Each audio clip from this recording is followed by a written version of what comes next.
Good evening, ladies and gentlemen, and welcome to the Center for International Governance Innovation, or CIGI, as we say. My name is Fred Kuntz, and I'm the Vice President of Public Affairs at CIGI. Tonight is the latest in our regular series of public events, the CIGI Signature Lecture Series. I'd like to thank CIGI's public lecture sponsors, 570 News and Wordsworth Books. Thank you for your continuing support.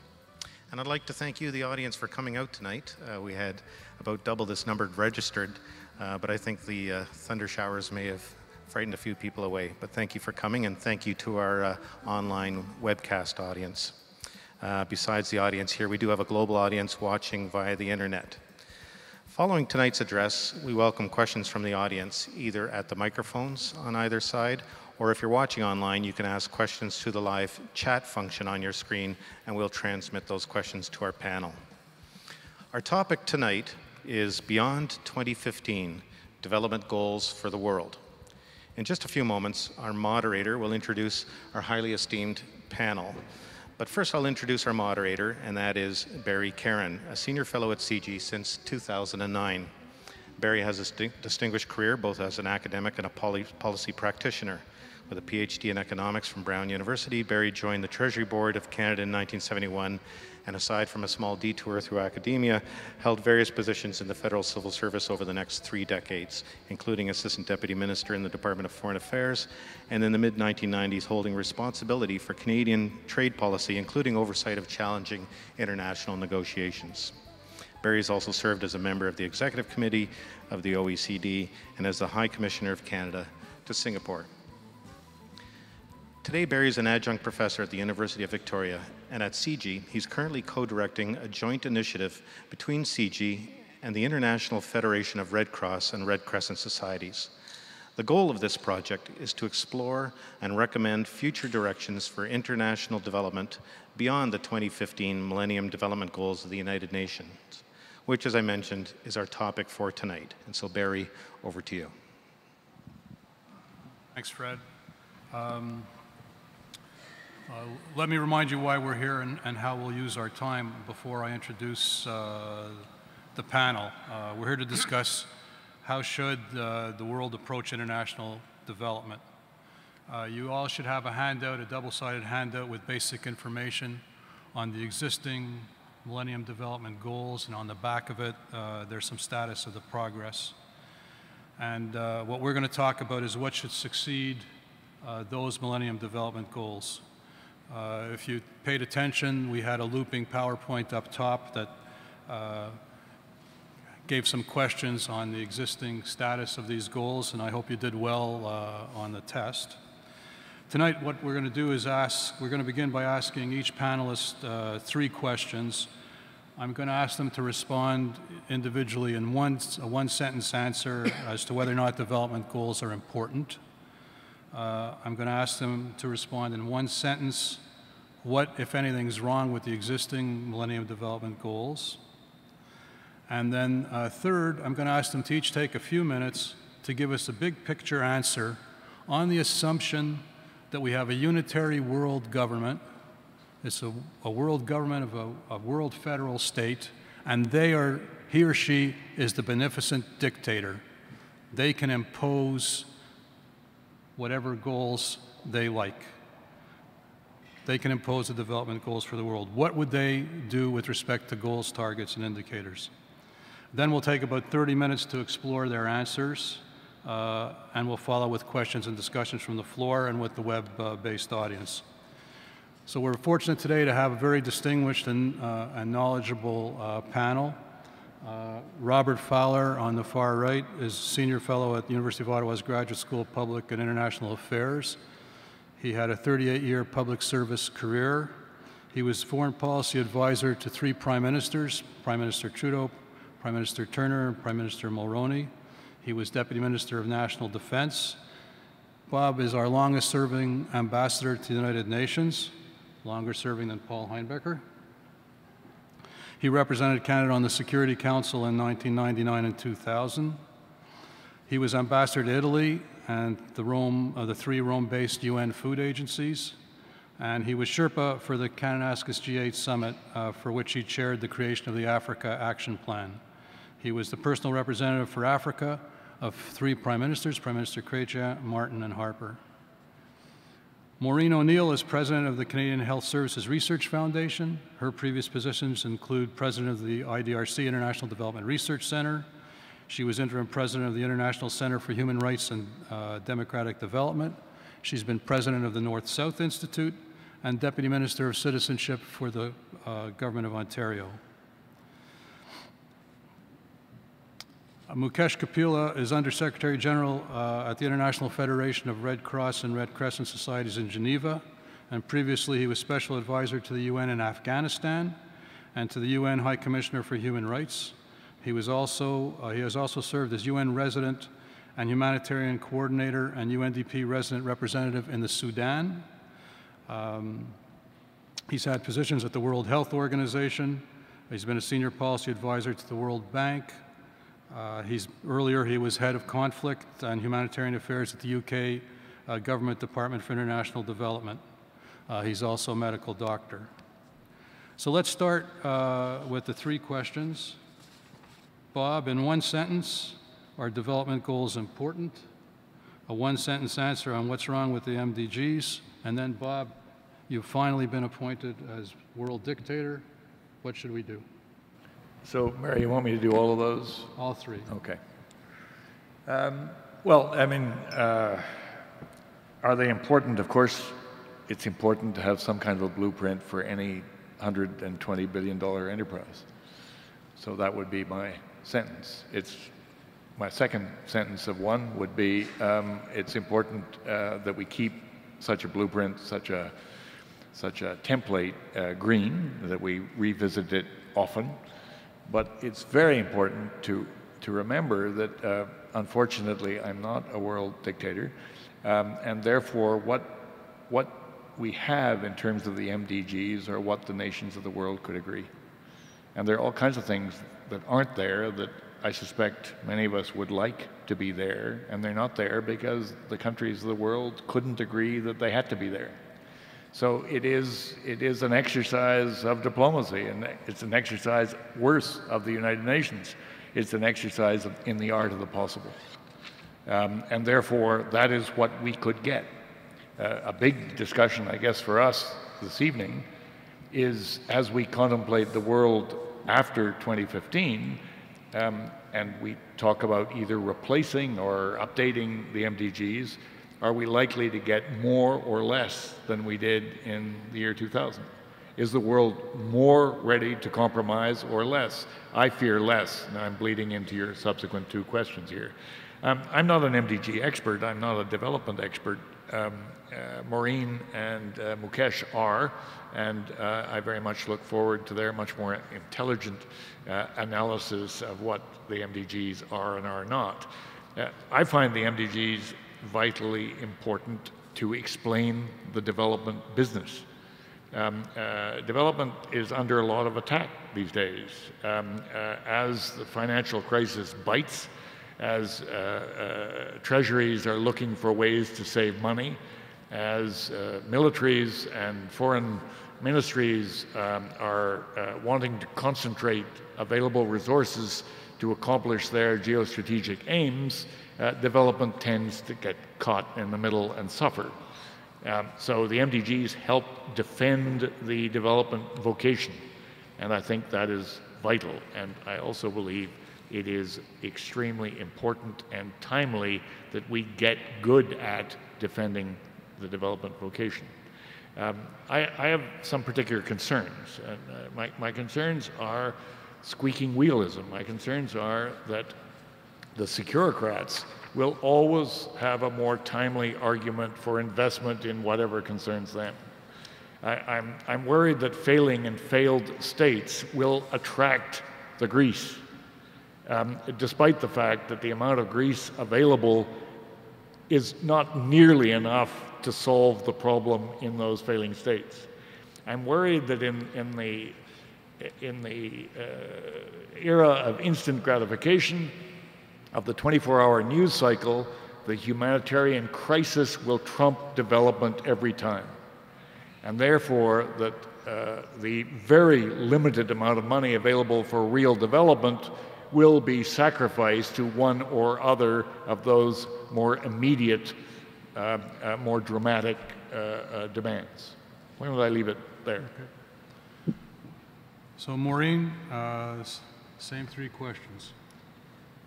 Well, I certainly, first thing I would do would be to change the development goals to global goals. I really think it's important that we include both poor people in the so-called North as well as people in developing countries. I think they are extraordinarily important because they set out what the desired outcomes ought to be of the whole range of social and economic and trade and foreign policy decisions that get made. So it's not just that they're goals, that I see them as the outcomes against which we ought to be judging all of the other policies. I don't think there's anything particularly wrong with the current goals, or in my language, the preferred outcomes. The difficulty is in their implementation and also understanding that we should be judging the rest of what we do in terms of its ability to take us closer to the outcomes that we desire. On to the overarching framework post-2015, what should it look like? Now, I'm so literal-minded that when Barry said, imagine yourself a dictator, mind you, a kindly dictator, I may have risen too close to this challenge. So what would I do if I was a kindly dictator? Well, I would ensure, first of all, that the tax base at my disposal, the tribute from the semi-autonomous states, is first used to cost share a long-form census in each state so that they actually have the data to know how they're doing and whether their policies are leading to the better world and to greater respect that the MDGs describe. My taxes would also cost share independent think tanks in the semi-autonomous states, and indeed would cost share tertiary education, independent universities, not just primary schools. Those semi-autonomous states may not have kindly dictators like myself, so independent and brave voices will be necessary to put the spotlight on inequalities and abuse of rights. Yes, rights.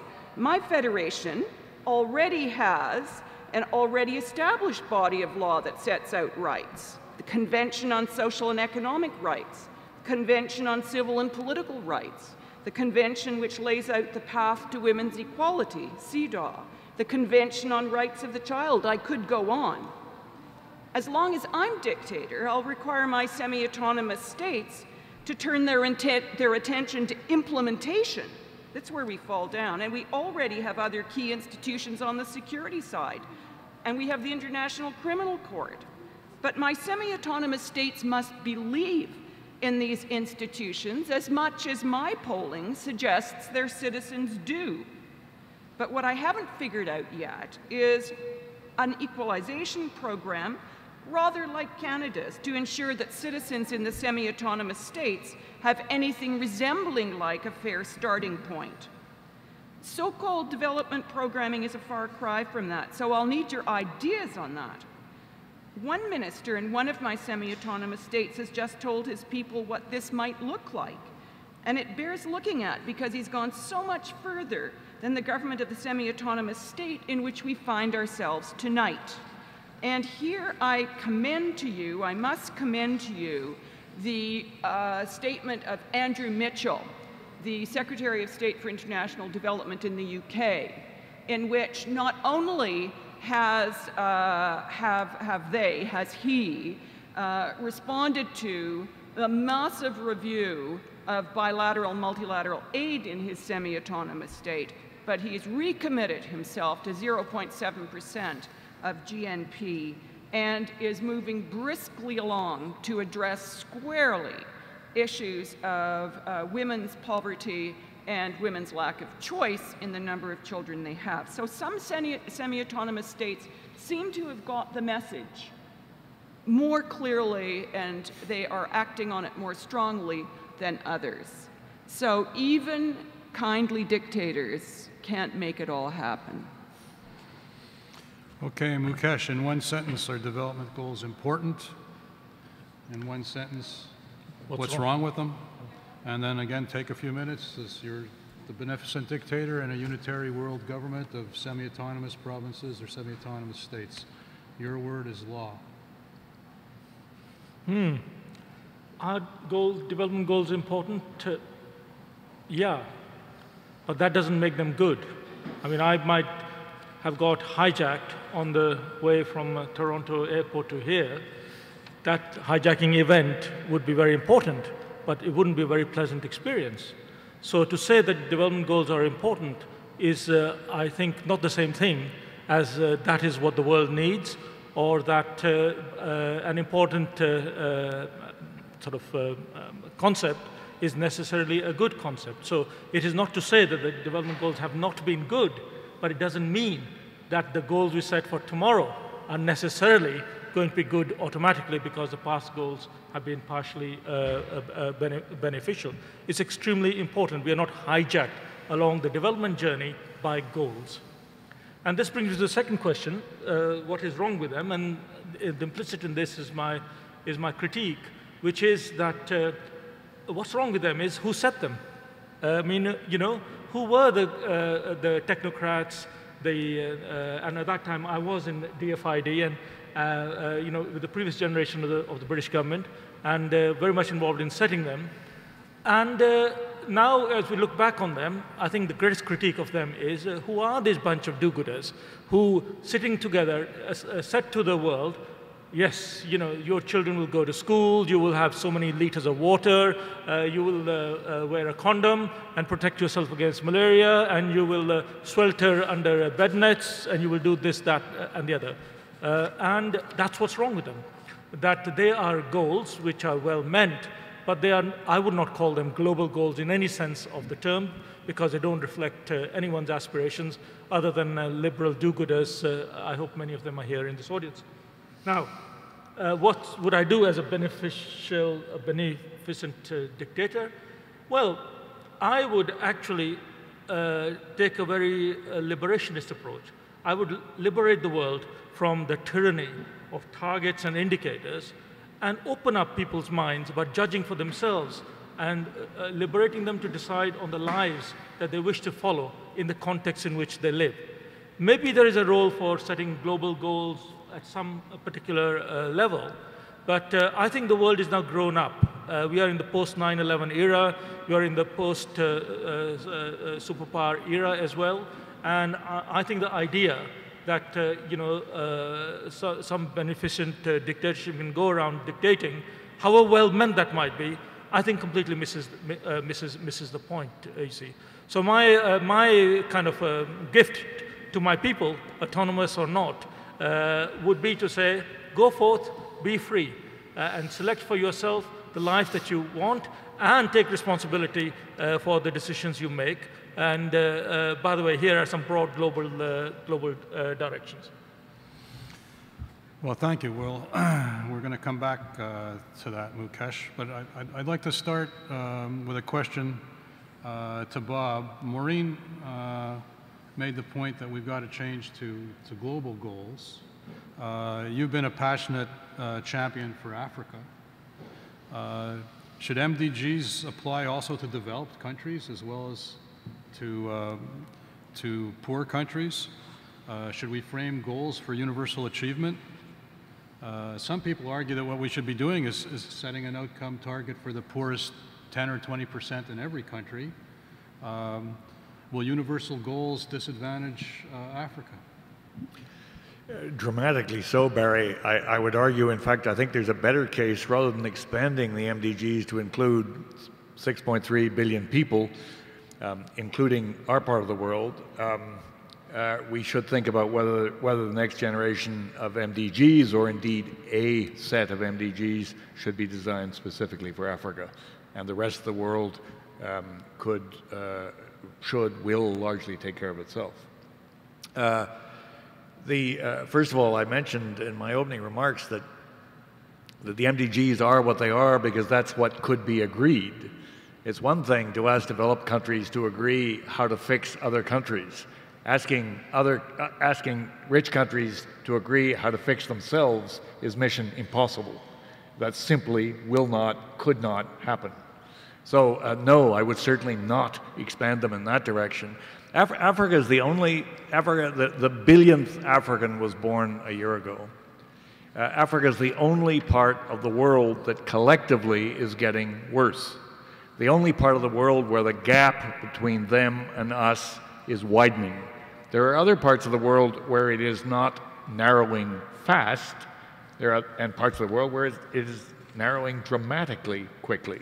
But in Africa, it's widening. It is perfectly possible that the 53 countries of Africa, taken collectively, the billion people of Africa, will not meet any of the development goals collectively, not one of them.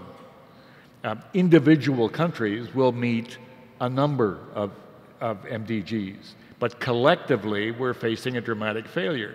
The head of the World Bank said the other day we should abolish the term third world because all parts of the world are becoming so much closer together so quickly that such terms are anachronistic. With respect to Africa, this is nonsense. But he points out to African growth at 6%. 6% of nothing isn't much.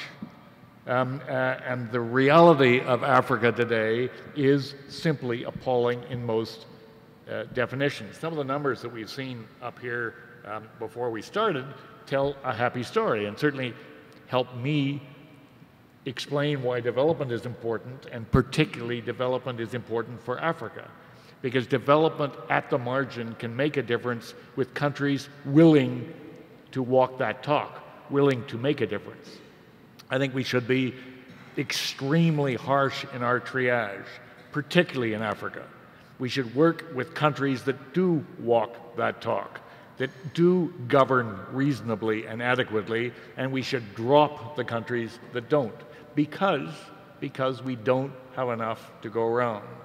That the $120 billion we have to spend on development is almost exactly the amount that West Germany decided to spend on making then 18, now 13 million East Germans feel more German. The same amount of money.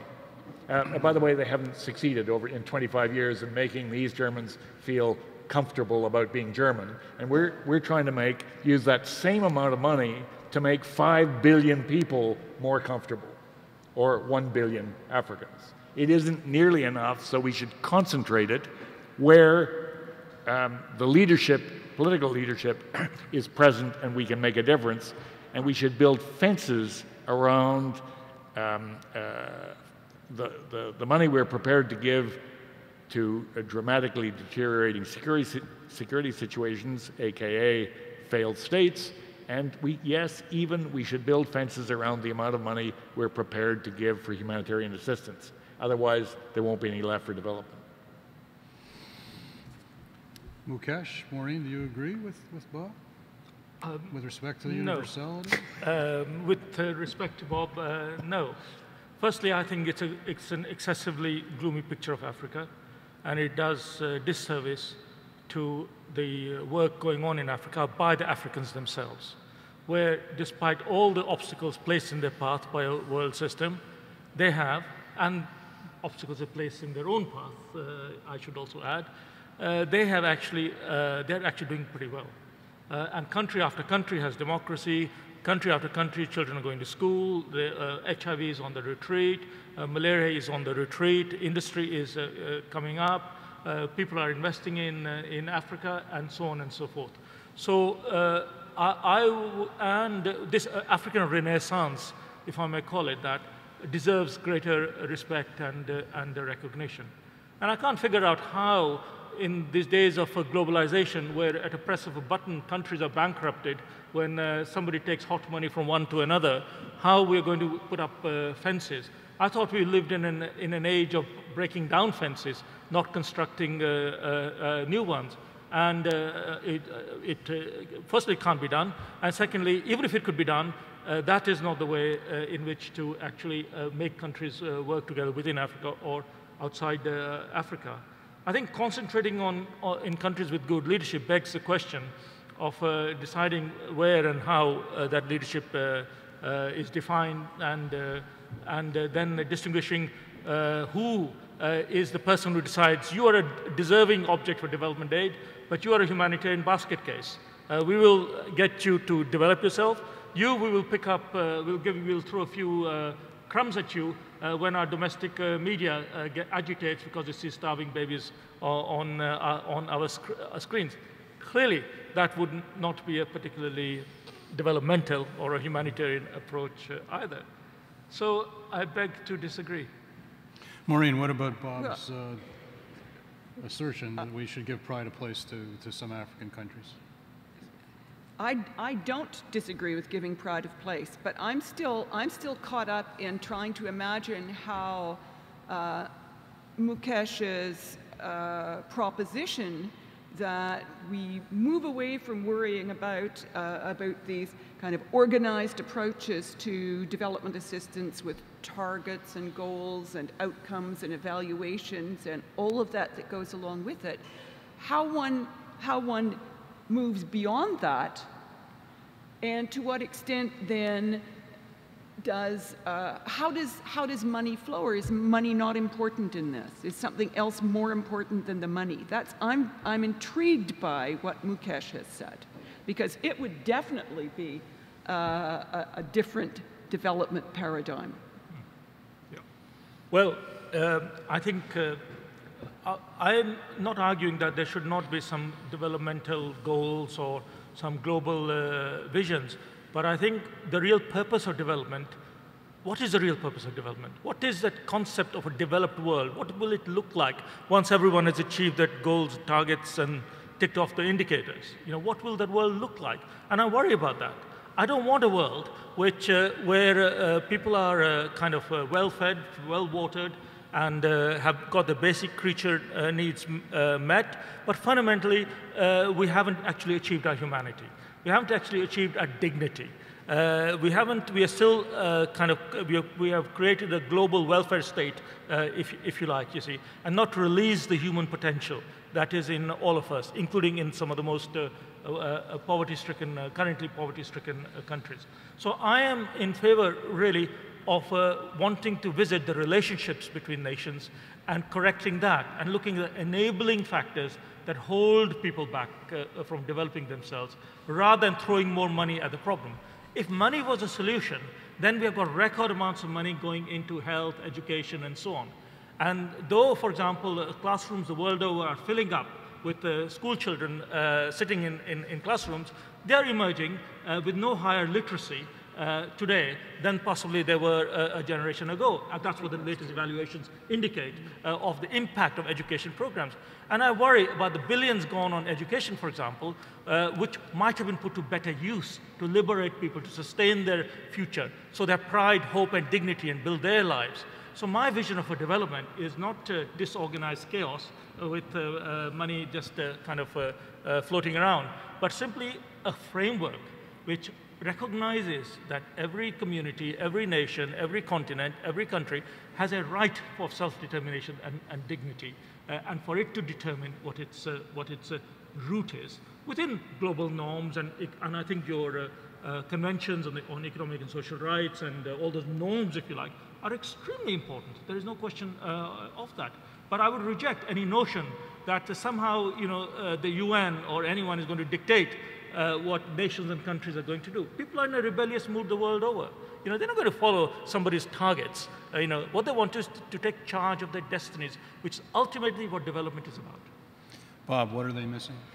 Well, look, there's no doubt, Mukesh, that you are the happy optimist and I am the dark pessimist in this regard. I have an enormous affection for Africa, but I cannot ignore the fact that 30 years ago Africa accounted for 3.5% of world trade, and today it's less than 1.5%. I can't discount the appalling and unacceptable deaths due to disease of children under 5. Yes. The numbers we saw up here suggest to me that development is important, and indeed development works, but the bottom line numbers remain appalling, and more appalling in Africa than anywhere else, and therefore they need particular attention there.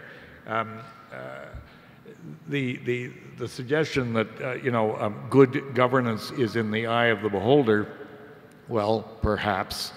I can certainly point to a dozen cases of appalling government in Africa, and I would challenge you to disagree with me, but perhaps this is not the place for that.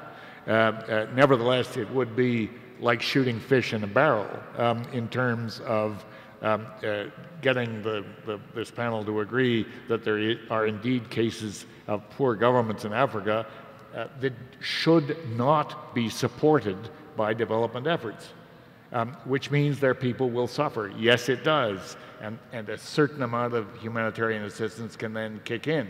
But wasting scarce resources on such situations where right next door there are governments struggling to do the right thing is vital. Now, Barry, beforehand we had talked a little bit about the security dimension of all of this. It is, in my view, the most difficult development challenge. I mean, the security question. The security question. Well, I just want to remind you of something you said to Peters Mansbridge 18 months ago.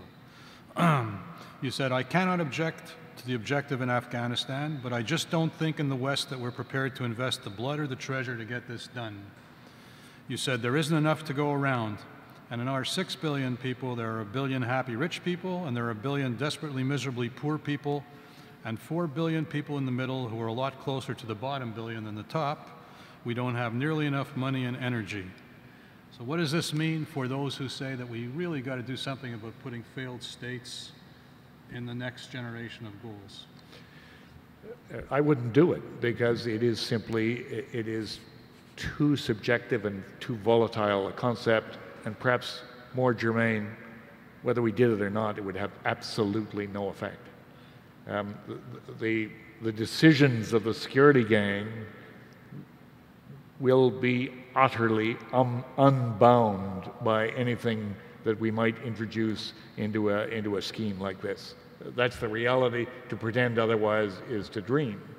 Yes, I certainly stand by what I said re-Afghanistan 18 months ago, or what I wrote 4 years ago about Afghanistan. It is all unfortunately coming true. I still don't know why we're in Afghanistan. I mean, we went there because out of solidarity with our allies who'd suffered the horror of 9/11, and we went there to destroy Al-Qaeda. Well, we didn't do that.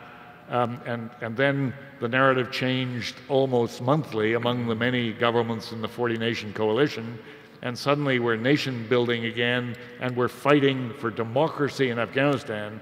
Give me a break. And we're fighting to put little girls in school. If Afghanistan were the last place in the universe where little girls were not in school, fighting to put them there might make sense. But I can show you virtually every country in Africa where little girls really want to go to school, and you don't have to kill anybody to put them there. And therefore, it doesn't make a lot of sense to me that you would go to the most difficult place in the world to put kids in school to start there. But I find it appalling that Afghanistan and Iraq are among the top 4 aid recipients of Canada. This is what I was arguing in terms of the tyranny of the securocrats in terms of recasting the development agenda. That said, if Nigeria explodes, by the way, one population stat, and we never talk enough about population generally in the development equation because it's politically incorrect, and particularly we never talk about it enough in Africa. In 1950, Nigeria had a population of 50 million. Today, it has a population of 150 million. And according to the UN's median projection line, in 2050, 39 years from now, it will have a population of 313 million. In 1950, 15% of Nigeria's population lived in cities. In 2050, 75% of the 313 million people will live in cities. Now that is an enormously volatile equation.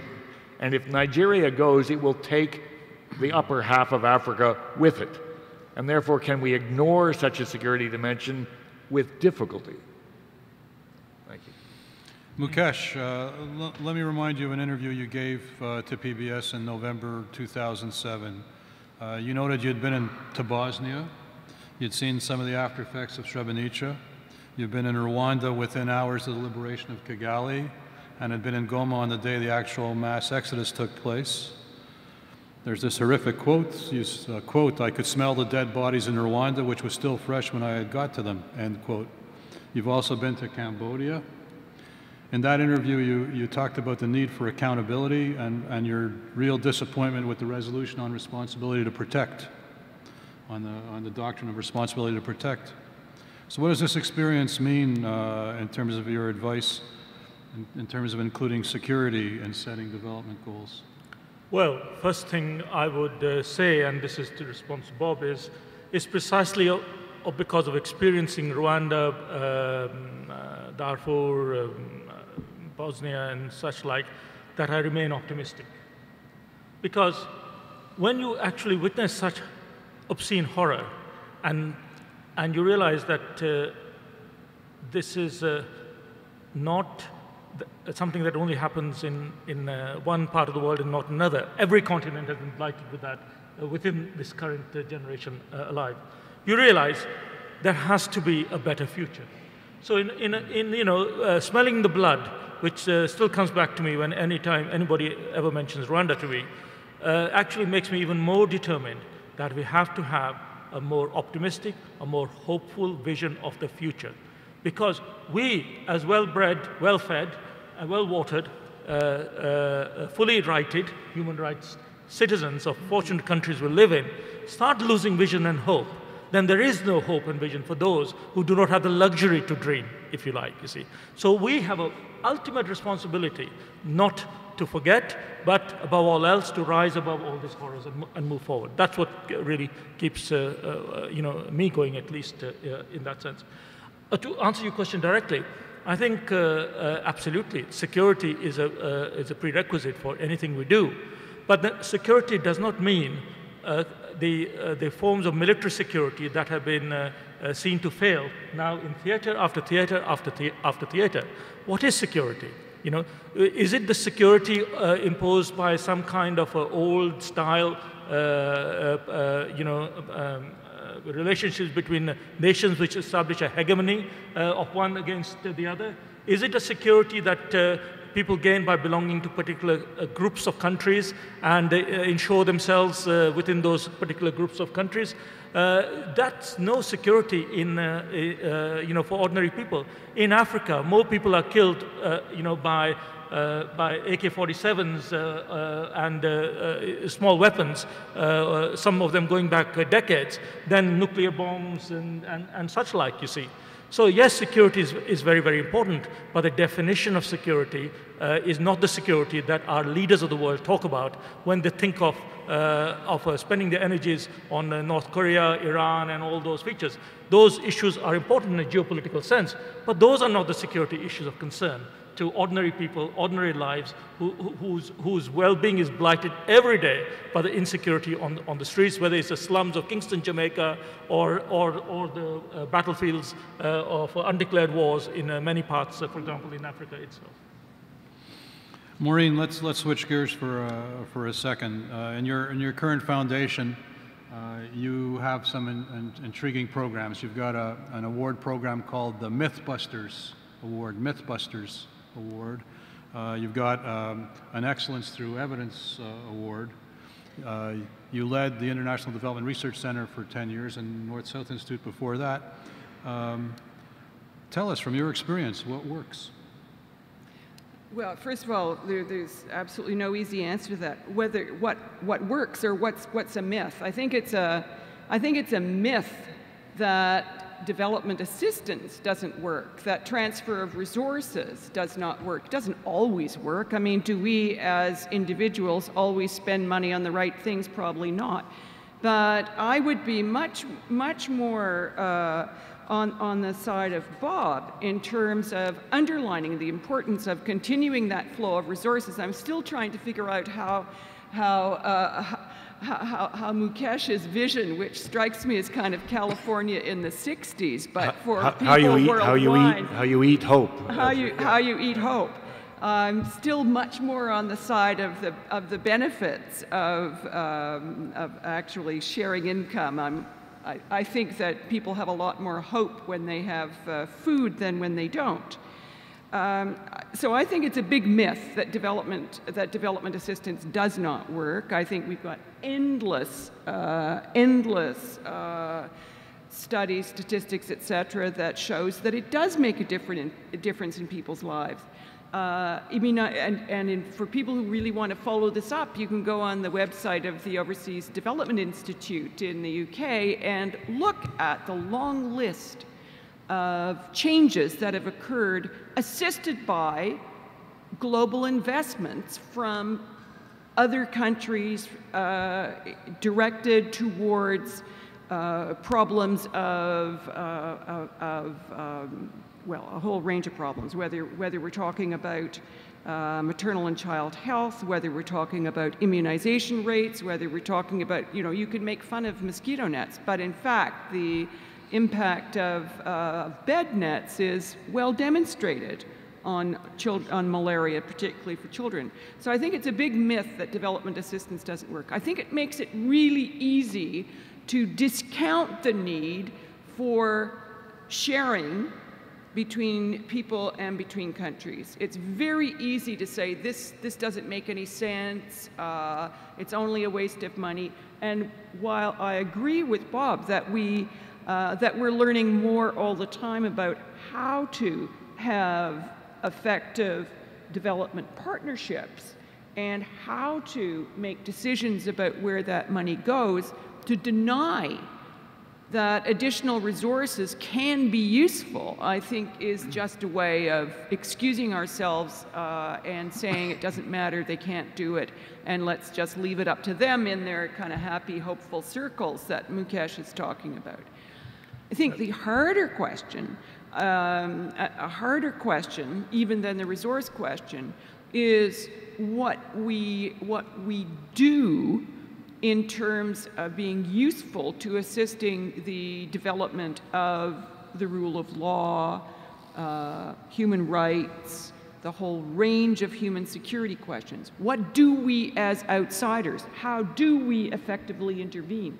Even once we accept that it's a good thing to do, once we accept that responsibility to protect makes sense, and are we responsible in Libya? Why did we let Burma sit there for all those years? In other words, how do those decisions get made? So how do the countries of the world make effective in the implementation of their hopes? Because I've always felt that just about all of the decisions on the non-security side of the UN, the conventions, the conferences, think back to not just the UN decade, but it went on for longer than that. These documents emerged, but these were not documents that were like a planning document from the Privy Council office, or maybe they are, but they were really a litmus test of how people in the world, or some people in the world, saw things going. So Bob is right. The Millennium Development Goals were what people could agree to. That was what they said, yes, these 8 things really are important. Just like all of the countries said those 152 resolutions or whatever they were in the last document on women's equality were important. And certainly somebody should do them. Maybe not them, but somebody. So they're a litmus test of what people are thinking at a particular moment in time. So we shouldn't give all of that up, but we also should really worry about, we have to worry about taking our responsibilities in the world.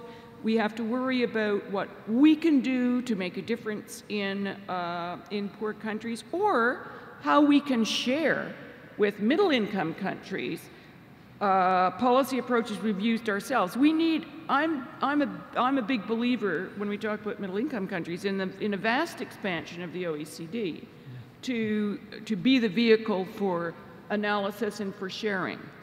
But I do agree that for the poorest countries and the poorest people in poor countries, that transfer of money still matters. I'm left with... Barry, can I just... only if you disagree with her. with you or with... With her. No, unfortunately I don't, but I'd like to remarkably and startlingly agree with one tiny thing Mukesh said. All right. At last. I mean, amidst all that California dreaming that Mukesh was engaged in, he did say that investment mattered and was vital. And I don't want to leave that lie, because it is so vitally important. Even remittances to Africa now are twice the value of official development assistance, and investment is 4 times that. Outside investment in Africa is now in excess of $1 trillion a year. Canada is a leading investor in Africa, particularly in the mining sector, and that will make a fundamental difference to Africa. And it's the only thing, I think, because there will not be, in my view, enough development money. We have to keep flowing that money, but there will never be enough. What will make the difference is what made the difference in our country. What will make the difference is foreign investment creating jobs. Thank you. Mukesh, is there anything that Bob said you want to agree with? I totally agree with him, and I think it's not absolutely, Maureen. I totally agree with you also that development cooperation assistance has made a difference to lives, especially in the poorest parts of the world who had no other options at the time. No question about that. And good quality development cooperation assistance will get you better outputs than bad quality cooperation assistance. Unfortunately, having served a lifetime of being an administrator of development cooperation assistance, and now having the misfortune to be at the other end of trying to receive development cooperation assistance, much of it really bad one, I do know that one of the most pernicious things in the world is aid dependency. So by creating a generation of, more than a generation of nations dependent on handouts, dinner-rated by and held down by conditionalities which suit the donor rather than the recipient, is, I think, not necessarily a very, very good form of investment, I would say. One question for Africa, I mean, if I may say so. Today, shouldn't you get in line with with them, sorry. But there's one factual thing that needs to be corrected.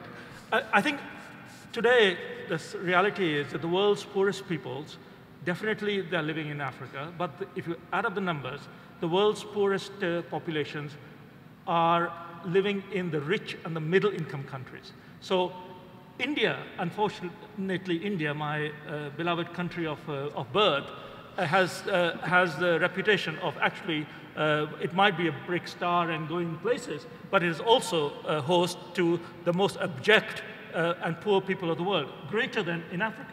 Now, this is not to set up Africa versus the rest of the world debate. I think solidarity has to extend to all vulnerable and poor people, wherever they might be based. But what it shows is that poverty is no longer an issue of developed countries and developing countries. Here in Canada, I hear in the short 2 days I've spent here, the abject conditions in which your Aborigines and other people in the substratum of Canadian society live. That's why I worry as much about poor Canadians as I might want to worry about poor Indians or poor Africans.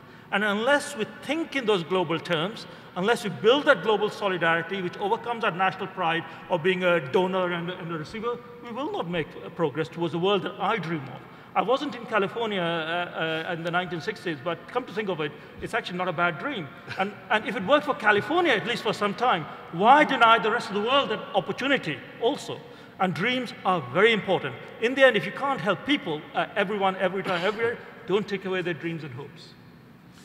I'd like to open it up to the audience now. I have 3 questions. I'd like to come back to the panel, but enough from them for now. The three questions are for Mukesh.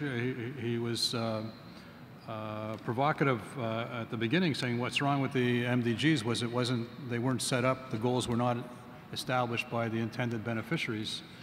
So I'd like to ask him, how would he go about asking all these intended beneficiaries to identify their priorities. And then, Maureen, I'd want to know how would we ensure, whatever the goals are, that our policies and programs ensure that the poorest people benefit. And then it's a shame to leave a group like this without exploiting the experience of Bob Fowler in terms of he's oiled his way around the floor in the Security Council and the halls of the UN. If we could agree amongst ourselves what the framework should be, how can we get it? How can we get the UN and the world to go along with that framework? What kind of a process would you design to market our ideal solution? But I'd like to come back to those three questions if you have none in the audience. So anybody who wants to step to a mic, we'd be pleased to take some questions. Hello, can you hear me? Not really. There's two rules, by the way. First, you have to state your name, if we can hear you. State your name, and then give us as brief a question as you can. Okay, my name is Joyce Dietrich, and I've recently come home from a trip to Cuba. And I think you will probably all agree that Cuba has achieved many of the goals that are set out by these guidelines. However, it's still a very poor country. The individual income is, for a teacher, university educated, is between $1 and $2 a day in our money. So they live, and they are also a hungry people. But they are, I will say I was very, this is a bit long, I was very impressed with their nationalism and their, maybe we'd say their dream. And they are encouraging more entrepreneurial education and so on. But I do think that that we have to question, you know, that a country that still achieves the high levels of maternity and health and all that sort of thing is still so poor. And I know part of it's the American embargo. But I wonder if any of you are familiar with that. Anybody want to take that one? Cuba? I think that I'm not an expert in Cuba, but I think that it's absolutely true that many of the MDGs have been met in Cuba, and indeed they have a terrific early childhood education program which shows significant benefits in children's health up many years. But they have not, except on the side, encouraged the kind of freedom of choices for people's lives that Mukesh has talked about. Now, there could be a long debate about, well, is that better or is that worse? They have fewer children who are really poor.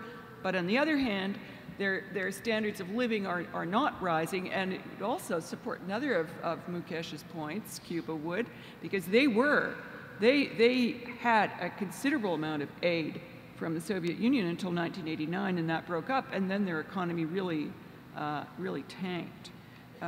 Neither have they been they have not been open to researchers and intellectuals who did not stick with their notion of what progress looked like. And I know this from the International Development Research Center, which financed some of the earliest work on studying non-Marxist, on developing non-Marxist economists. And the people who had participated in that program, when they went over the line, found themselves collecting garbage in Havana, and that's actually a true story. So they did not value personal choices, and they did not make it easy to develop wealth through either their own investments, although they were hospitable to Canadian mining investments. So complex country, lots of things they've done well, lots of things they did better than the rest of Latin America, and lots of things that look better than some of the lives of people in North America. Thank you. Okay. Online to the panel from Sammy and Waterloo, given that not all countries have the same goals and resources, is it possible to envision MDGs so that they promote localized goals in individual countries? Mukesh? I think that's a very good suggestion. I think it allows a marriage between global norms, so you could set global, if you like, goals on which we can hardly disagree, but health, gender equality, and all those things, and then allow communities and nations to decide on their own targets, on how to put the goals in action in their own particular circumstances, and what investment for them to bring in. And this marriage of local ownership and global norms, I think, offers us the way forward, where we can address our common aspirations to a better world. Yes? Please, your name and a brief question, please. My name is Asif Farouk. I'm in an MA Political Science program at the University of Waterloo. My question is what it would take for countries like Canada as well as other developed countries to devise as well as enforce effective policy for multinational companies that are involved in extracting natural resources in developing countries. Because as far as I can remember, last year, Bill C-300 was not passed in Canada, as well as Canada hasn't effectively supported, besides just giving a lip service to EITI, which is the Extractive Industry Transparency Initiative, because I believe these are very important for these developing countries in achieving the MDG goals as part of the profound debates of how to achieve the development. Thank you. Bob, do you want to take that? Well, sure. Let me start off. And first of all, I think it's a wholly legitimate and very important question. And the essence of my answer will be practical. And to the extent that we forget our own past, we get into trouble. When mining began in this country, when we were building railways, etc., the labor norms and monitoring of such were very imperfect. And we worked through that into a better standard. The reason people mine in Africa, say, is partly because of the resources that people are interested in are in Africa, but it's also because labor is cheap in Africa. And that is what is attracting this huge amount of investment there. To the extent that we make labor significantly less cheap in Africa, we are going to discourage investment. It is a horrible reality in that equation. Canada should and can never accept that Canadian companies will misbehave in Africa and contravene essential codes. And as you mentioned, there are a number of important international codes out there which Canada has espoused and which ought to be applied. I think Canada, through CIDA, ought to be working with countries in which we are mining to ensure that their mining codes are reasonable, applicable, and we ought to be teaching them how to apply them, how to train monitors, and how to ensure that miners behave properly.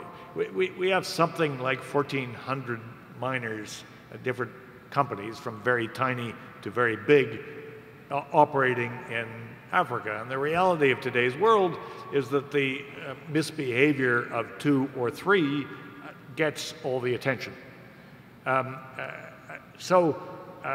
We have to be concerned about such things, but I've had Canadians tell me that we simply should not be mining in Africa. That mining is a nasty, tough, dangerous, low-paying business, and we ought not to be doing such things in Africa. To that, I would say that is nonsense. Mining in Africa is producing jobs, including some quite sophisticated jobs, mostly pretty basic jobs, exactly the way it happened in our country 150 years ago. We should be doing more of that. We should be doing it intelligently. We should be doing it according to international norms and standards, and we should be helping the countries that we are mining in to meet those standards. Okay. I have a question online. We have about 50 people, I'm told, online watching this webcast. To Mukesh from Gordon online. Can you talk to us more about dignity? Dignity in quotes. It seems to me to be, it's at the core of what's happening in the Middle East. How do people define dignity? It's difficult for those of us who are well off to comprehend. How do people define dignity, and do they make it into our framework of goals? Interesting. Let me just quickly start from a personal angle, really. At the age of 6, being brought up in the Indian state of Bihar, that was in the 1960s, and was undergoing one of its periodic famines, which it did at that time. And seeing a sort of bag of wheat in the house, which had a strange flag on it, which I did not recognize, and asking my mother what this was. And she said, and it was an American flag with 2 clasped hands on it, and underneath it said, gift of the American people, food for peace, or food for something, food for peace, I think, yeah. My mother saying to me, we should be grateful for the Americans because they've sent us this food to eat. And I remember being dutifully grateful, and a few seconds later in my 6-7-year-old brain, the question arose, deeply resenting these distant American people, and my self-humility that my family and I, and my country and I, were somehow dependent on these distant and generous Americans to feed us. And how humiliating can that be? And the interesting thing was, and I remember this too well to this day, following this period of gratitude and self-feeling kind of thing, how undignified we are as Indians, that we have to be fed, a feeling of resentment. Who are these rich people who are feeding us? I hasten to add that I have many good American friends, and in case there are visa issues around my statement, my daughter is married to an American, and I love Americans, so you get my point. But the point I'm trying to make is dignity is about, and dignity and development are the same thing. They are actually the same words. It is about people being made to feel human and being able to make to feel the ability to control their lives. And if someone is doing things to you all the time and telling you what to do, then that's undignified. And what's happening in the Middle East is a battle for dignity. And this is not a war between the Western values and Eastern values, or Islamic values or Christian values. It is about people, ordinary people, who maybe come from many religions or any religion or none, actually wanting to be treated as human beings. So their battle, if you like, is the battle for dignity. And I would submit that a true developmental approach and the models for our future of vision of development must have dignity at the very core of it. And I think it is possible to set targets for dignity and even measure how dignified a community, a people, or a nation really are. It's measurable. Ask the people. The acoustics leave a little bit to be desired, so please give us your name and your question, and give us your question very slowly. Okay, can you hear me perfectly? Yes. Perfect. My name is Antonia Ogundele, and I'm a MES student in the School of Planning at the University of Waterloo. Thank you very much for all of your discussions. I am currently researching Goal 7, Target 11, improving the lives of slum dwellers as a part of my thesis. And so I just want to preface that for my question.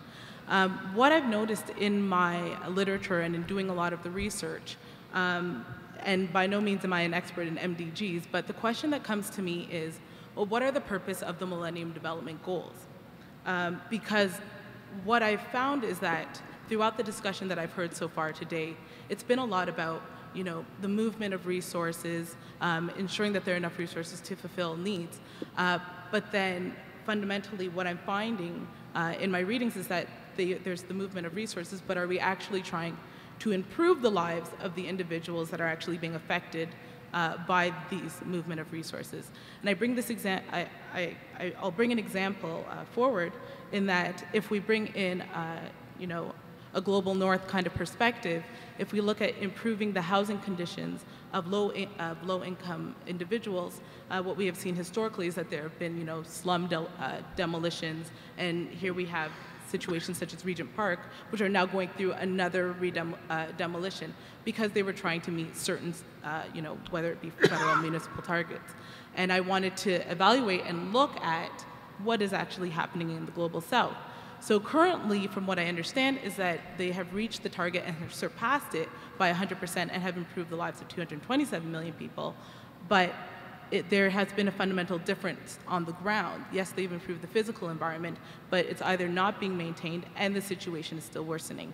So again, what is the purpose of Millennium Development Goals? Is it to improve or show development in the lives of the individuals, or is it simply a policy tool or something that administrators can look at and say, well, this is where we're going to direct our money? Because I would agree with Maureen in saying that the data and the collection of data and statistics may prove to be a better measure of where to move resources. Thanks. Maureen, you want to take that one? Okay, I had a bit of a hard time hearing it, but what is the purpose? I think the purpose of the Millennium Development Goals is the same kind of, is underpinned by the same purpose that got us the various conventions to which I alluded. The purpose is to identify a set of issues, a set of questions, a set of hopes around which the world community can unify and later act. So it's not, the United Nations exists for many reasons. One of them is to play to our better side, if I could put it that way. And therefore, therefore we have conventions on the rights of the child, conventions on women's equality.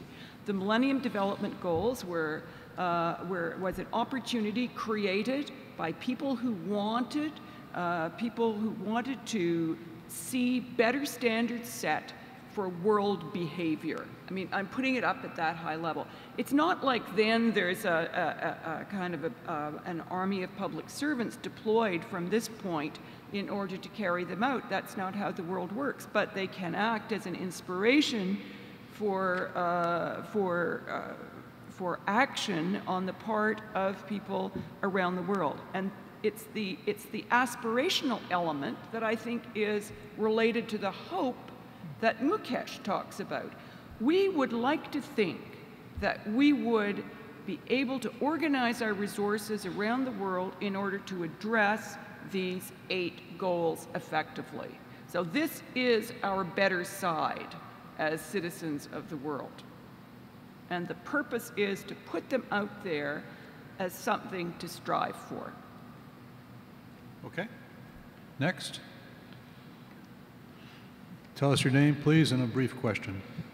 Yes, my name is Marcus Esmitz. And a comment before I give you my question. It relates to a word that Maureen used at least twice, and also referred to it in other ways. And Bob also talked about. I assure you, it was not a 4-letter word. I didn't say it was. Okay. And that is the question of resources, and particularly scarce resources and the allocation of resources. And what happens to those. A lot of the discussion seems to have gone around that. A quick comment. I was in the Caribbean just recently on a project, and I talked with a minister of industry in a particular government, and he said, as part of the discussion, he said, well, we all know what the problems are, we all know what the solutions are, but we don't do anything about it, which I found absolutely atrocious on the part of a minister of that particular country. I'd also heard that a number of other times in other places in the Caribbean and in Africa. So my question comes back to implementation, which is not a 4-letter word, but it seems to be a 4-letter word because it doesn't really happen. The EU, for example, came up with a statistic for money that went into the Caribbean over the last 10 years, and 17% of the allocated funds were actually taken up. 83% was not used. Similar figures abound for Africa. So my question is, how can we be practical and get this implementation to actually happen, as opposed to merely having nice Millennium Development Goals, which make us all feel good, which are at a higher level, but ultimately very little happens unless you get down to the local level. Back to Mukesh's comment about people feeling good, well-fed, well-watered, everyone knows the old adage, all politics is local, all good development also is local. Thank you. I know if Jim Balsillie was posed your question on how to make implementation work, he would say you better get the incentives and the sanctions right, and he would have no trouble setting them out. But Maureen, what would you want to respond to that? Implementation. I think that that implementation in terms of using development resources does come down to the capacity of the society, of the government in that particular country to be able to manage it, to have the structures that permit them to actually spend the money. And this is what Bob was saying earlier, when if he were running things, he would be highly selective in the countries where he was going to allocate the money. Now Mukesh, since he's going down to the local community, might think of something entirely different, which is creating community funds that individuals and groups of individuals could make application to, sort of like, for those of you as old as me in the audience, like, say, opportunities for youth in Canada in the funds that were set aside in the late 60s, early 70s, where communities applied for funds, very not particularly tight terms of reference, but these were submissions were made, decisions were made. You'd have to sort out who's making those decisions. Maybe it would be the local elders, in which case probably women wouldn't get a cent, but you know, you'd have to deal with that problem. I mean, the fact is that you have to understand where you can transfer resources so they can be used. Another problem that comes about when donors start getting very choosy and selective, and so they say only these 42 countries or only these 17 countries, and suddenly a country gets on everybody's list, then you get into the problem not only of take-up, as our intervener mentioned, but the problem that Mukesh alluded to, which is potentially too much in the way of aid going in. And then also, embarrassingly for donors, what happens is something blows up in the country. Bolivia comes to mind. For a little while there, Bolivia was on everybody's list. And so lots of money was flowing in because donors, mindful of their citizens' concern about well-used tax dollars, all were putting this money in, and then completely independently there was a political foo-for-ah, and so then suddenly they fell off the list. So it's extraordinarily difficult to make those decisions. But I do think that it would be really interesting to go down, because I still have been pushing Mukesh to say, okay, how does the money transfer hands, or is there not money involved in his vision of choice? But maybe there should be some experimentation with very general pots of money that are put out, that people make submissions from the community level for, and then this is how you have to sort out how you make the decisions about who gets it. Then there'd be some test for take-up. I think if I may just add a sentence, I think Maureen is right, and by the way, I'm all in favor of money, so if anyone is offering, I definitely would not say no on behalf of the many communities represented by the International Federation of Red Cross Red Crescent. Now, but the quality of the money is very important. And you know, money on some of the terms that is on offer, it's not worth it. If you have to either prostitute yourself, or if you have to tie yourself up in knots, if you have to lose your internal dignity, if you have to fill in a triplicate forms in triplicate, and you have to then go through several hoops to deliver what, then please take your money. So it's not money, and resource transfers are important, but they have to be on the terms of the people being helped, not in terms of the giver. This is where aid conditionality, the countries which condition the giving of aid to the tying of national interests, whether it's Canadian national interests in Afghanistan or British national interests in North Africa, this is not genuine development assistance. By all means, use aid to bolster your national interests, but don't call it development cooperation transfer. Really, don't abuse the term development cooperation by linking it that. Any aid that is tied to the pursuit of national objectives of a particular country is understandable. This is what citizens pay their dollars for, to keep them safe. I'm not against that. But it is quite a different kind of development cooperation assistance than the other stuff that we are really talking about from a genuine hearts and minds perspective. Please tell us your name and your question. Good evening. My name is Bashir Habib. I'm from Kishinev. First of all, I'd really like to thank the entire panel. It's quite an honor to be in the midst of the panelists here, and the discussion is fascinating. I've traveled extensively in Africa and in the Indian subcontinent and seen a lot of development projects where Canadian expertise and money is being used for the last 50 years or so. Two questions, really, and they're very short and related. The first one is, we've been talking about how we can help the developing countries, Africa and Asia, improve. So we are really looking at it from a very kind of a maternalistic point of view. But that is changing, obviously. My first question would be to the panelists is that from your experience, from your global experience, what is the take-home lesson that we ourselves here have gained from working with these developing countries? What are, instead of saying that these are the things that we've given it to them, what have we taken from them that has changed us?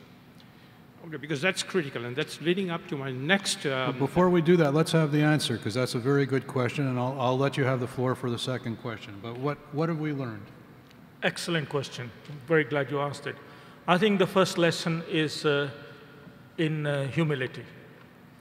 I think it is recognizing that in our more developed, so-called more developed societies, things are not as good as they could be. The relationships amongst different members of the community, rich and poor and so on, is not optimal. And the way society is organized could be improved. And to understand that some of the techniques we use in traditional development, the good quality development cooperation programs, like local ownership, local participation, local leadership, and looking after the most vulnerable, enabling people to fish for themselves rather than giving them a fish to eat. Those kinds of lessons could be equally applied anywhere, in this part of the world. The second lesson to learn is that you cannot divorce aid policies from wider policies in the country. You can't, for example, have a health policy going in one direction, education policy going in another direction, and social welfare policy going in another direction, because they contradict each other. This policy coherence and taking a consistent approach is extremely important. And we see this time and time again when incoherence comes in, and either the quality of the aid has impact which you don't want, or in fact has perverse impacts. And that's true, I think, domestically, and as it would be for overseas aid for any country. Please.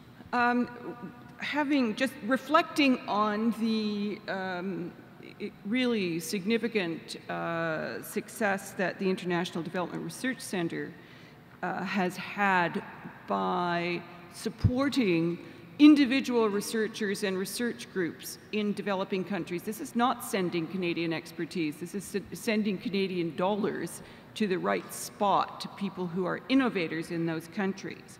And what sort of innovations? Research that IDRC supported years ago in China really led to the development of different strains of canola that Canada has later found and extraordinarily useful themselves. That's sort of on that sort of level of what has been learned. Learned that way ahead of us, and in this, the home of RIM, that nurses in Uganda were using handheld computing devices to collect patient information in remote nursing stations and sending them to the hospital in Kampala way before we were actually doing this on a routine basis in Canada. Looking at the use of that kind of device by nurses disproved the view in South Africa that it would be impossible to roll out effective antiretroviral programs.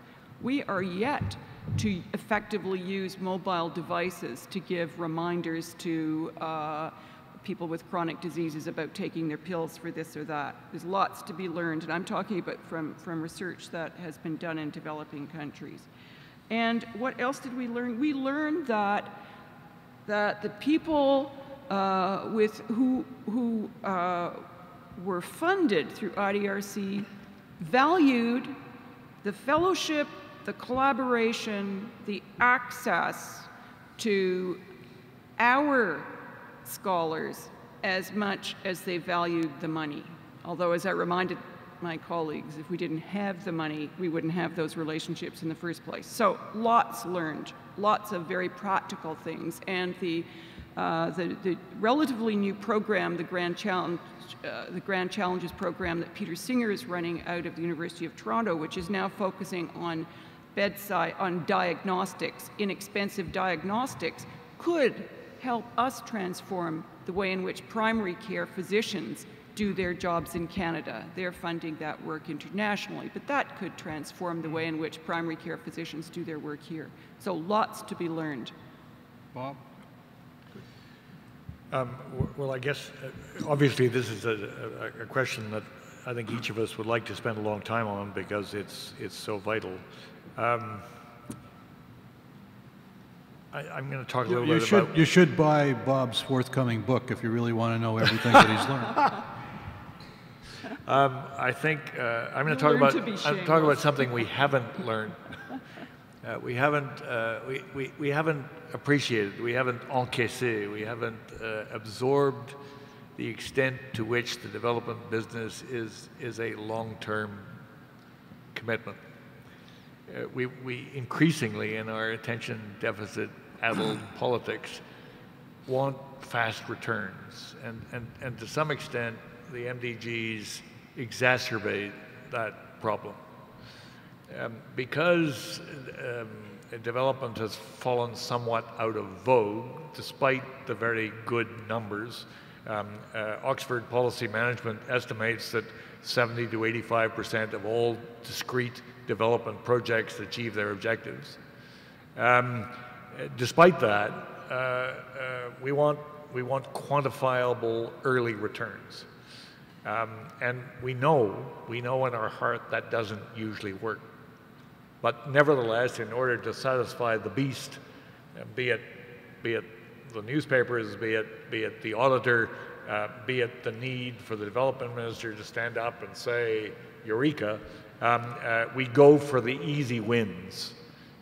Jeff Sachs has helped us a lot in that regard too.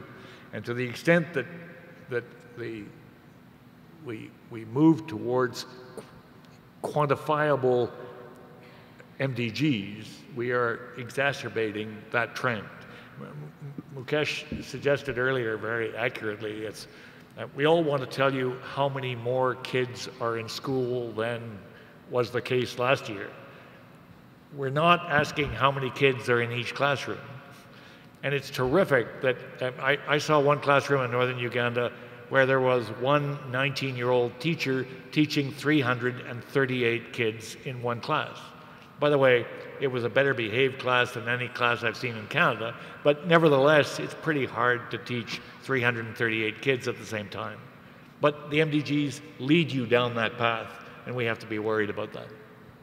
My colleagues were so pleased with the profundity and brevity of your question that we'd like you to ask another. Thank you. I think you may have answered my second question in your discussion, but the thing that resonated with me, the second question, was what Dr. Kapila said that, and this is what I noticed as well in Africa and some of the other countries that I traveled, the issue of relationship building. Critical fragmentation, post-colonial problems, lack of trust. So, you know, Dr. Kapila, knowing what you know now about the importance of relationship building, how should we do it differently? Well, I think I did my life in the wrong order. I should have actually, instead of being a very powerful donor with a lot of money to give away at a reasonably young age, but knowing perhaps very little about real life, and then now coming the other end of my life, thinking of, you know, receiving, trying to argue to get money, I would say I would actually trust people much more. I would say that those who are in the business of receiving aid, we must remember that they're not doing it to cheat you, to actually put money in their pockets. Yes, there is corruption, but actually poor people are not the ones who are corrupt. That those who actually stoop down to be the aid recipients are because they're the most vulnerable, because they're left out of they're out of options in terms of actually preserving their own ability to rule their own lives and their families and such like. And I would have much more trust in the system. I would have much more trust in communities. I would allow much more local devolved decision making. And I would allow governments, including some of the corrupt ones, I would not condone corruption, but I would say that we should give people the benefit of the doubt. And be a little less measurement focused, a little less reductionist in approach, a little less, you know, wanting to question your own motives for giving aid rather than trying to count every bean and expecting every single bean to result in 2 beans as an outcome, and let that happen. And you might find, opening your hearts and minds that way, you might find that the world responds in a completely different way. And it might actually have a transformative effect, if you like. So going back to my 30 years of experience at the UN, in a government, in the Red Cross now, in NGOs, in academics, and so on, I would say the best thing we can do with aid is to allow people to come together, to unite, to find a common ground to move forward, rather than to break things up and to further polarize the world we live in, and to allow diversity and respect for that. And then you would be surprised how much innovation, how much energy is unleashed by that, which to me is the real value of development. And I regret that some of our traditional development policies, some of our traditional development institutions, of which I have been a part, both in making policy and in setting the institutions along certain tracks, they have made a business out of their kind of vocation, rather than actually being a service, if you like, for what they're intended to. These are harsh words, perhaps, and I'm sure Maureen may not agree with that, but I think a bit of humility, you know, after 50 years of development cooperation assistance, where record amounts of money has actually gone out, is in order before we move on beyond 2015. I'll take 2 more questions. Your name, please? Hi, my name is Cal Curra. Just a quick question looking forward. If we have the MDG Summit review in 2013 and then the MDG deadline in 2015, just where the political energy and the momentum is coming from for the sort of, if there is going to be a next generation of MDGs. If they first came from the 2000 Millennium Summit, then Monterey in 2002, and some key stakeholders getting behind that, and then the G8 around Glen Eagles looking to come to get some money, so the UK quite demonstratively led that. Who's going to do that nowadays? Now the G8 have sort of declined to get involved in development anymore, and they passed the G20, and the G20 has very different views within the G20 on what aid should look like, what development should be defined as. Where do you think the momentum, or if there is going to be any momentum, going forward to take a look at a new framework for MDGs beyond 2015? You want to take that, or you want to Yeah, well, I can comment on it. I think it's important that the post-15 agenda is not hijacked by one particular faction or another. It'd be great if the G8 and the G20 showed leadership, but to replace the leadership of the G8 by a leadership of the G20 doesn't necessarily take us forward without either the quality or the inclusiveness of the leadership changing. To be ruled by 8 dictators or to be ruled by 20 dictators is, I don't think, a kind of more legitimate or a happier experience than being ruled by 8 dictators. So for me, the energy, it's important that the energy does not come from a selected group of people, whether they're the G8, G20, or whatever. They have a role and a responsibility which they must discharge with due humility and with due, and the word humility I keep on using all the time, it's in short supply, and with respect for dignity and diversity, and they should take their historical responsibilities in that regard. But the real energy must come from nations around the world, from communities, from people who should be enabled to take charge of their own destiny. Therefore, those who mean good for the world, the best thing they can do is not to prejudge the conclusions, but to allow the energy to be released, allow many voices to be heard, and allow the kind of catalysis of the needs of people from all over the world to be heard and come together. And that would generate a much more powerful energy than any group of people sitting in conference rooms. Okay. Maureen, come back. I didn't like your body language. You didn't like that answer? I agree. Well, obviously, I agree entirely that it should come from the countries that are recipient countries, developing countries, the ones that are actually doing the work to create the development that needs to happen. But there is a realism that goes on that the G20 has a very strong idea of what development looks like. China is very involved in FDI and really wants to put its investment in for its own particular resource needs, as do other countries beyond China, though it has the most money. So the reality is the G20 will play a role on that, and they will dictate a lot of the debate at the UN and a lot of the international institutions that are mandated to go and do the work, the World Bank, the UN, IMF, what have you. So while I agree with you, unless we can come up with a really good mechanism to make that happen, the reality is it's going to come from the usual conference rooms, be it in Paris in November or in Mexico City in 2012. So the question is how do we make that work, and how do we get your ideas and your strong way of developing countries to play a role in that without the sort of the default happening? Yeah. Do you want to take I want to add my take to the question you asked me that we've got to get to at some point, because it's very relevant to. Right. Well, we'll come back. I just want to go back to that. But actually, it is technically and technologically possible to marry Mukesh's idea of actually understanding what people at local levels, and remember, at local levels increasingly means downtown in a big city. It's not all people sitting around the baobab tree. It's in urban areas. Because you certainly could do the kind of polling that GlobeScan, which is a very interesting polling company led by Canadian Doug Miller, does. And you could do a series of deliberative polls around the world and look at what people say.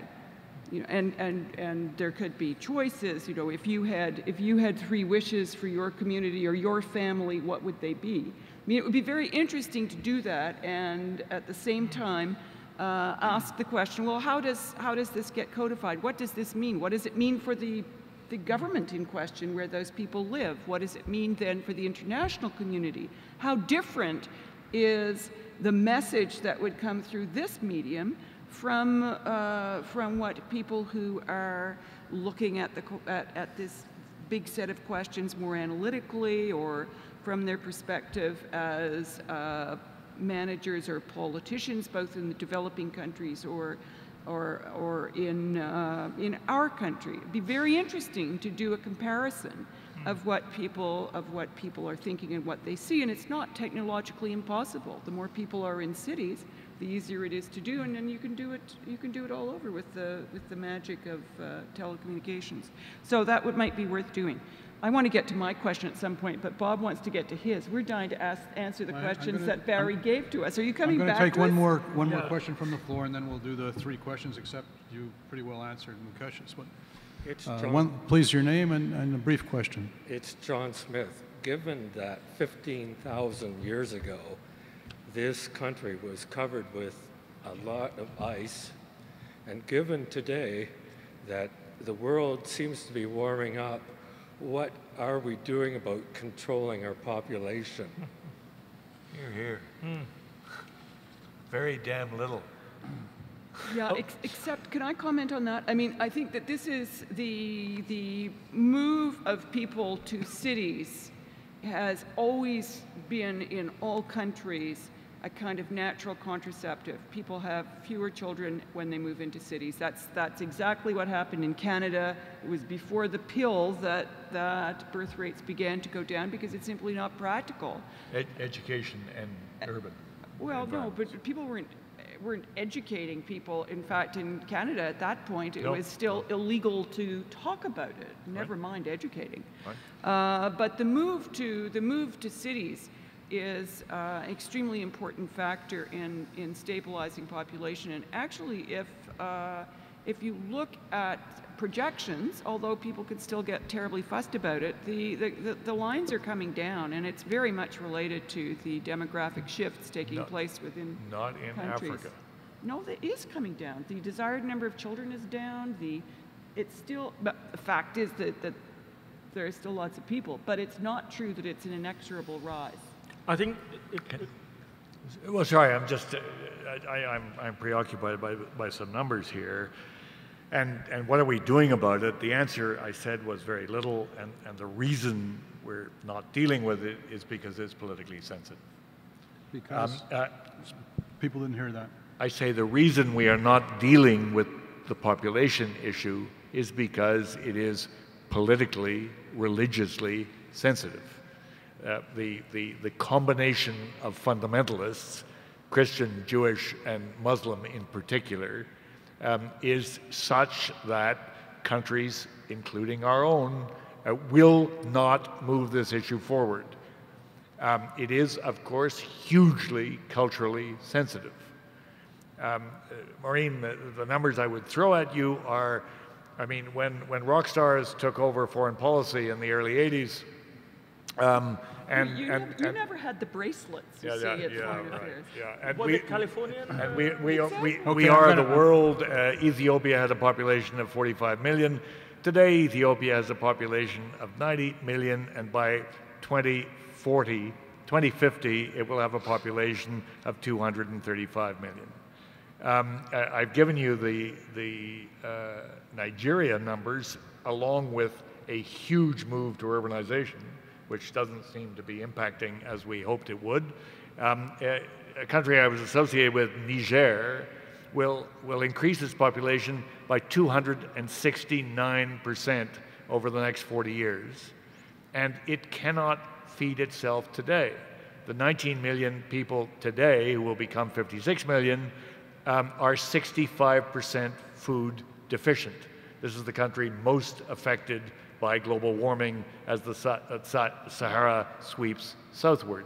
We're doing nothing about it because most Western governments won't touch it. I would argue for a degree of fairness in this one. Hang on, this is very important. But I have the solution. You have the solution, which to shut me up, I think, probably. No, but the point is this is really important. Poor people are blamed enough. It's important not to victimize poor people for the sexual incontinence at the same time.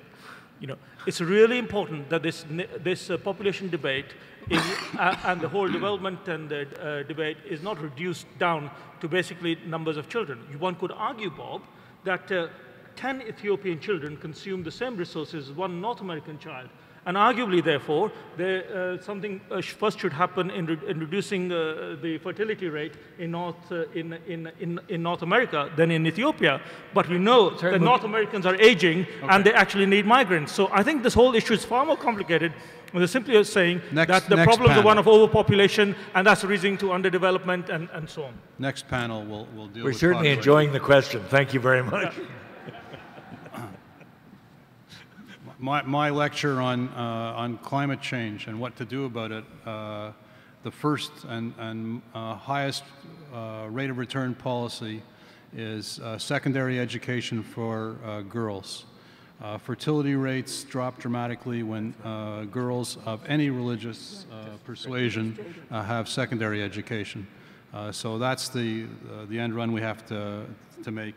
Let me ask each of my colleagues to, in 1 minute, answer the questions that I mentioned before. If Maureen hasn't answered the question satisfactorily, could you tell us how would you go about finding out, rather than imposing from the elites, how would we go about asking the intended beneficiaries what these goals should be? I think Maureen has answered that very well, and I can simply just reinforce that by saying that this week in Waterloo is a very exciting time because in our meeting today with Jim Basili, we heard that the BlackBerry tablet has been launched. Playboy. Playbook, not Playboy, no. You're still on population. It's a very good marketing idea, though. Right. It has been launched. And we are so fortunate to live in this age of in this age of being able to really connect together instantly around the world. We are now a global village. And I think, as Maureen was saying, we have an unprecedented opportunity to make the peoples of the world really belong together. And through the technology and through for example, in Africa, the bandwidth is increasing every 6 months. So basically, the rate of speed of data transmission is increasing every 6 months. This is a revolution, far in excess of any other revolutions that we've known for a very, very long time to come, which means that global governance, after all, we sit in the center for international global governance, takes on a completely new meaning in this world of the global village. Now, if we could find a way, using these technologies, using new attitudes, and thinking of these things in global terms, it is not difficult to find ways of tapping what beneficiaries are really wanting. And I think all the evidence indicates that programs which are designed with the participation of those who are intended to be the beneficiaries are by far much better programs than those designed on their behalf. So I am very optimistic. You can see I'm an optimistic person by nature, that I have no doubt that the future of development is a very positive one and very strong one, and that it will be shaped by these technologies and peoples coming together, using the latest, and enabling good, sensible policies and frameworks to be developed. Maureen, how do we make sure the poorest people benefit? How do we make sure the poorest people benefit? Well, probably the easiest way is by transferring money directly to them. Brazil has been hugely successful with the Bolsa Familia, which is effectively a social assistance program that does have some caveats. Children have to go to school and they have to be immunized. But that is the most effective way of dealing with the poorest people. Bernard Kouchner was pushing global social security a few years ago, and I'm very sorry that it sort of dropped off the map, because I think that we should be seriously costing that out in some countries, because one can argue the same way that remittances matter a lot, where the money goes into the hands, not necessarily of the poorest people, because it's usually families who've been able to educate someone who could go off, but I'd argue that some of those workers in the Middle East who come from Kerala are from very poor families, and there's an example of the money is going directly to them. So I think look at programs like the Bolsa Familia in Brazil, transfer the money, look for ways to transfer the money directly. That's what we do here for the poorest people. Bob, once we agree on our framework, how are we going to get it adopted at the UN? This is I think, Barry, quite relevant to the where is the energy question. A little aside, how will the UN deal with this? It's got to be a little aside, Bob, because we got about 5 minutes left. Yeah. How's the UN going to deal with this? It's sort of like saying, how come the UN rejected Canada for the Security Council? The UN didn't reject Canada, and the UN is not going to deal with this. The countries of the world are going to deal with this, and 60% of the countries of the world decided Canada didn't have what it takes to be on the Security Council. It wasn't the UN.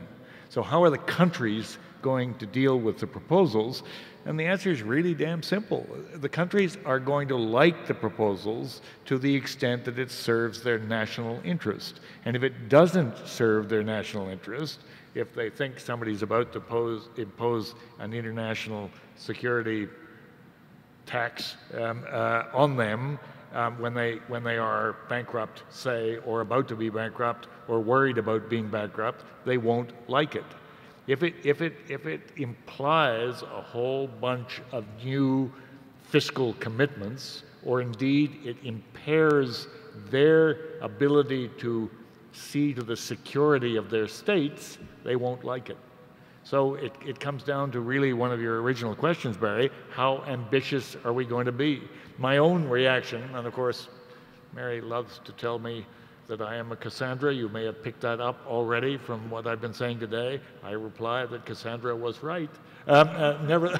Nevertheless, I think the climate 10 years ago was more propitious. There was more energy.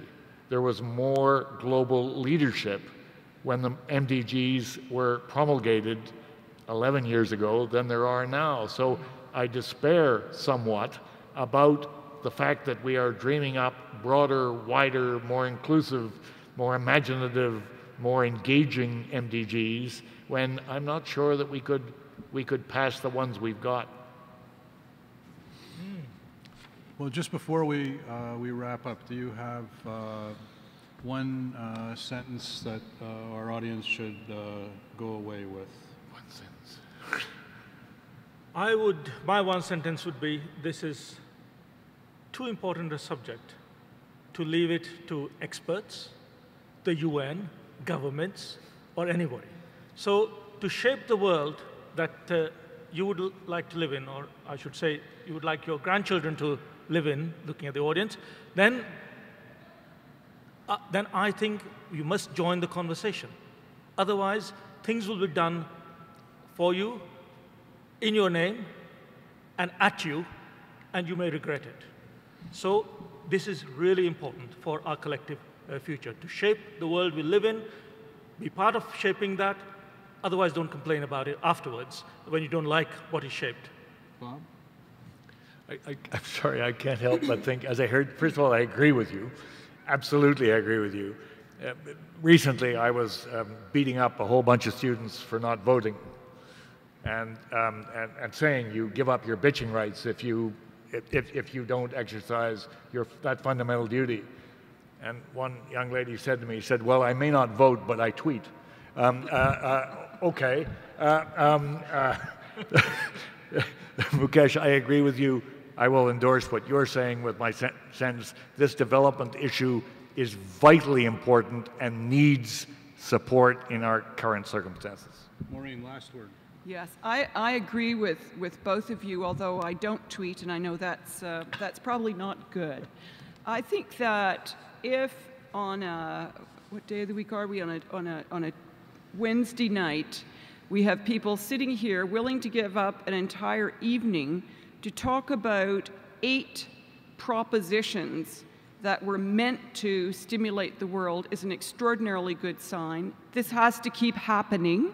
And yes, I agree with Bob. Everybody does have to go out and vote, but you just have to make sure that your vote is actually going to be for somebody, for a party that believes that international relations and development matter. Bob, Maureen, Mukesh, thank you for participating in this. I really appreciate it, and I'd ask you in the audience to join me in applauding our panel.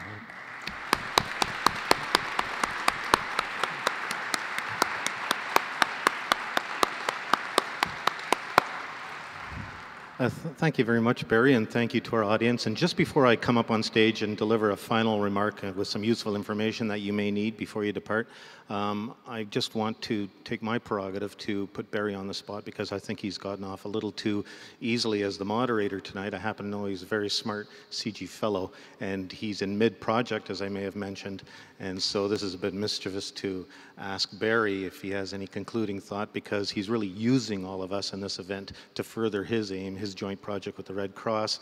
And so I'd like to ask him for either some kind of a little preview of what you've learned so far, recognizing that you still have more work to do before you conclude, or alternatively, or maybe additionally, if MDGs have been described as sort of a poster for our aspirations or our hopes, is there any kind of a method or a way that you could see to actually put some traction to MDGs from an international governance perspective? Is there an innovation at the governance level that could lend a little more weight or heft to MDGs beyond being merely aspirational? Well, it's very mischievous of Fred. I tried to finesse this by asking my three esteemed colleagues what you should walk away with, because of course I was going to walk away with the same messages. I think I learned we've got to focus on investment. We've got to focus on implementation. We've got to bear in mind the relatively modest role that official development assistance plays relative to foreign direct investment and things like remittances, which people aren't aware of. There's things we can be doing about remittances. It costs 30–40% to ship money home to Africa or the Middle East, you know, which is totally unfair. I think we've got to focus on some method of getting global targets, global goals, global norms, and some means of localized targets. The purpose is clear. We've got to be a little more forceful on it, is to unify people around a set of norms. And I think we should be able to do that. Even if we're working in the G20, the Chinese have 5-year plans with targets. They're quite comfortable with the whole notion of targets. At one point I was going to give you a little anecdote about worrying about the G20 taking over things. I remember, because the G20 now has put development on the agenda thanks to the Koreans. When Bob was Sherpa for the G8 at Kananaskis, they made a bunch of decisions about Africa. And it involved instructions or desired movement by all of the various international institutions, including our executive directors at the International Monetary Fund and World Bank in Washington. And Bob, as the Prime Minister's personal representative in G8 Sherpa, wrote a letter to our representative in Washington telling him what was decided in Kananaskis and what the priorities for the World Bank should be. And the response came back from Washington, thank you, Mr. Fowler, we really appreciate input from the public. It's true, right? So don't worry too much about the G20. We've got to work on the particular institutions. I think other lessons are policy coherence. We got to support it, you know, the kinds of things Maureen said in terms of individual innovations. And most important, we've got to find some way to get as Mukesh wants to do, is exploit modern technology to try and get the voices of the intended beneficiaries. And we'll work on that. Thank you. And we're still 5 minutes ahead, so thank you very much. Thank you, Barry, Maureen, Robert, and Mukesh. We greatly appreciate your insights tonight. A very good panel discussion. Love the interactivity and the sharing of opinions. Just a few brief notes for our audience before we adjourn. The video from tonight's live webcast will be edited and posted to CIGI's website in our online video archive. Also, if you wish to sign up for CIGI's regular newsletter, CIGI Worldwide, it's sent by email quarterly. Our volunteers are available to help you sign up at the back of the room. Once again, I thank our public event sponsors, 570 News and Wordsworth Books. And finally, please mark your calendars for our next 2 public events. On May 18th, our topic is Politics and Peace Building, Testing a New Approach to Egypt. That's featuring guest speaker Ben Rosewell, a Canadian diplomat and our nation's representative in Kandahar in 2009 and 10. And then on Tuesday, May 31st, our topic is Groupthink and Overconfidence, Predictive Failures in the Global Economic Crisis. Our special guest is Ruben Lamdini of the International Monetary Fund, whose recent report criticized his own organization's role in the financial crisis. And joining him that evening in the discussion will be U of T professor and economist Lou Pawley, as well as CIGI Distinguished Fellow Paul Jenkins acting as moderator. So all the details of these events are on the CIGI website, and you can register there to attend. Thank you once again for coming to CIGI tonight, and have a safe journey home.